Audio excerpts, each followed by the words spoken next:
So ito, malalaman nyo yung mga bibilin sasakyan ninyo sa Honda, no?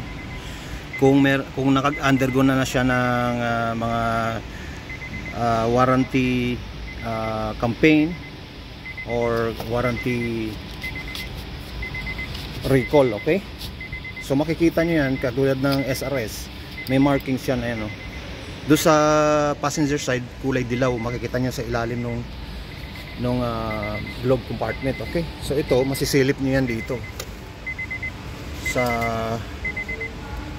dito nyo masisilip yan sa may driver side, okay? Kung dyan nilagay yan, at least makikita nyo kaagad kung nandun sa ilalim, okay? Kung may kulay blue kayong masisilip doon, means napalitan na siya, or yung ibang dealership sa labas lang nilalagay, malapit dito, anywhere, basta may makita kang kulay blue na ganito sa SRS yan, okay? Recall campaign yan ng SRS.